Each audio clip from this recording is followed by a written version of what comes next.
Bismillahirrahmanirrahim. Assalamualaikum warahmatullahi wabarakatuh. Perkenalkan, nama saya Ana Pujianti Harahap, Magister Kebidanan. Saya di sini dosen di Fakultas Ilmu Kesehatan Universitas Muhammadiyah Mataram di program studi S1 Kebidanan. Pada kesempatan ini saya akan mensosialisasikan kepada ibu-ibu yaitu tentang sosialisasi program kelas nenek.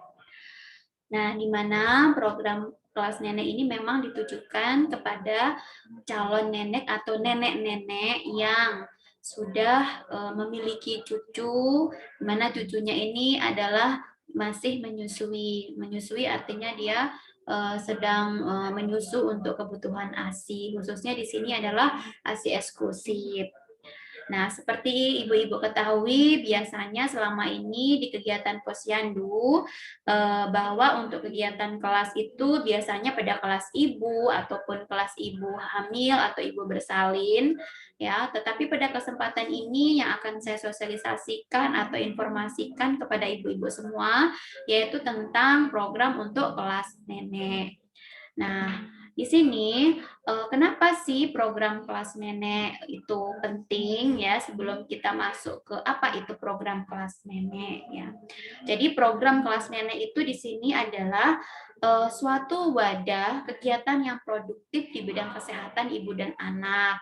Dalam arti biasanya nih ibu-ibu pada kumpul-kumpul bercerita dengan tetangga-tetangganya, tetapi ini adalah yang produktif, artinya yang memiliki bobot gitu, tidak hanya misalnya bergosip ya, mohon maaf ibu-ibu, tetapi yang kita bicarakan di sini adalah nanti suatu wadah atau perkumpulan untuk bisa meningkatkan derajat kesehatan sehingga nanti kita itu bisa mengurangi sakit ya yang tadinya itu sering sakit. Nah, dengan adanya perkumpulan ini malah membuat suatu kegiatan untuk bisa meningkatkan kesehatan.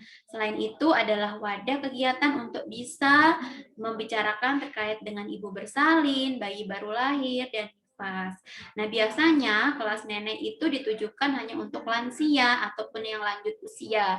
Tetapi pada kesempatan ini saya ingin mensosialisasikan tentang program untuk kelas nenek bagi yang memiliki cucu ya yang masih menyusui atau pada anak yang memiliki ibu nifas ya seperti itu.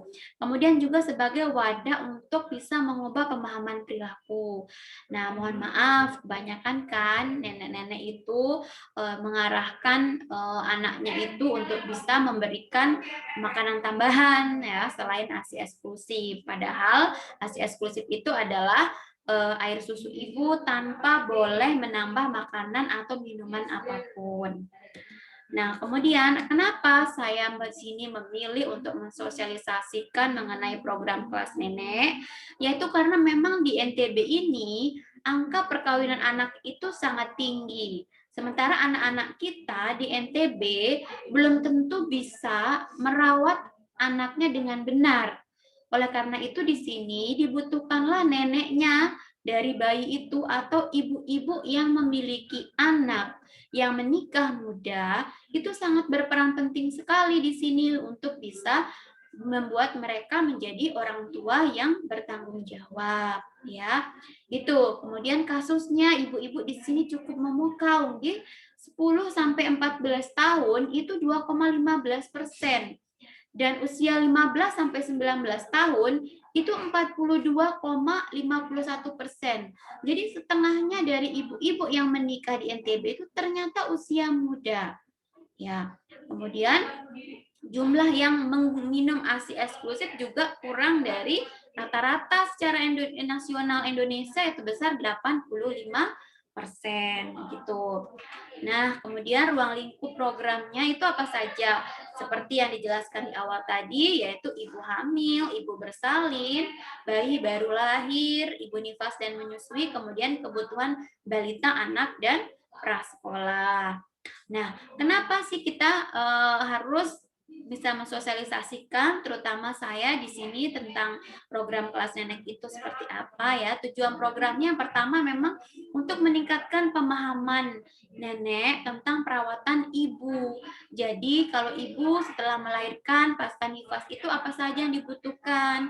Jangan sampai nanti menantunya nih, misalnya menantunya baru saja melahirkan tetapi tetap disuruh mengerjakan pekerjaan ibu rumah tangga tanpa mau dibantu ya. Kemudian perubahan perilaku ya. Perilaku kebanyakan nenek-nenek itu, mohon maaf kalau ada yang tidak termasuk, tidak apa-apa, belum waktunya 6 bulan sudah diberikan pisang ya. Udah 4 bulan enggak apa-apa dah. Kemudian diberikan minuman atau makanan pendamping yang lainnya. Sebenarnya belum waktunya. Kemudian membimbing juga nenek ini untuk bisa hidup sehat. Karena kalau misalnya neneknya sehat, maka anaknya juga akan sehat beserta cucunya juga sehat. Nah, kebutuhan ibu hamil yang perlu itu apa saja? Ada nutrisi makanan, kunjungannya berapa kali, vitaminnya, perencanaan bersalin di mana, ya. Kemudian kunjungannya di sini 4 kali.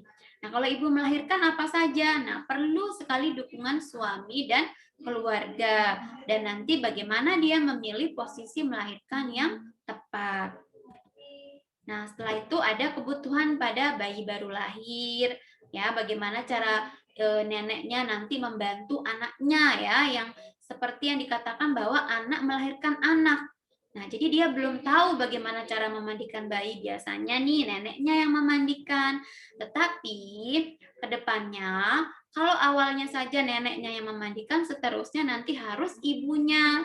Jadi nanti para nenek-nenek harus memberitahu ke ibunya bagaimana cara memandikan bayi, bagaimana merawat tali pusat, kemudian menjemur, pemberian imunisasi, dan mengganti popok. Kemudian ini Bu, yang paling penting yaitu kebutuhan masa nifas dan menyusui. Ibu nifas itu, ibu melahirkan itu, dia ada luka jahitan. Kalau luka jahitan berarti sangat penting untuk dijaga, jangan dibebankan pekerjaan yang berat-berat. Kemudian perawatan payudara, ini penting sekali. Orang yang baru saja setelah melahirkan itu, jangan buru-buru membuat mereka itu untuk mengganti dengan susu formula. Kebanyakan nih, anaknya nangis terus, akhirnya nenek-neneknya yang menyarankan untuk menggunakan susu formula. Ibu-ibu padahal anak bayi itu maksimal sampai 3 hari pun tidak apa-apa, tidak diberikan ASI ya. Kalau memang ASINya sedikit keluar, jangan langsung diberikan susu formula. Kemudian nanti juga harus dikasih tahu kapan ibu nifas itu kebutuhan BAB BAK-nya. Kemudian perawatan kulit, biasanya bekas orang melahirkan itu kita kompres dulu pakai baby oil, setelah itu 10-15 menit baru kulitnya itu dibersihkan. Dan juga kalau ibu nifas itu habis melahirkan biasanya ada hemoroidnya. Nah, hemoroid itu biasanya nanti perlu kita berikan kompres dan tidak boleh stres ibu nifasnya itu, jadi harus dijaga permasalahan baik itu anak pada menantu ataupun pada suaminya ibu. Nah, ini kalau perawatan bayi balita itu kebutuhan istirahat dan nutrisi. Nah, kemudian yang paling penting di sini adalah ASI eksklusif. Jadi ASI eksklusif itu cairan apapun ya ibu-ibu tidak boleh diberikan. Bahkan air putih itu juga tidak boleh diberikan sampai dia umur 6 bulan. Yang paling bagus, meskipun ada yang menyarankan 4 bulan, tetapi yang paling bagus di sini adalah 6 bulan. Air putih saja tidak boleh, apalagi bubur, biskuit, dan lain sebagainya. Nah, kandungan ASI itu sangat bagus ya, baik itu cocok sekali untuk meningkatkan imunitas, mencegah terjadinya diare, anak jadi jarang sakit, irit juga ya, karena tidak perlu membeli susu yang mahal, susu yang banyak. Karena ASI itu sudah yang paling bagus. Manfaat bagi ibunya juga ada ikatan kasih sayang, ibu anaknya juga tidak alergi, imunitasnya bagus, tidak cepat sakit ya.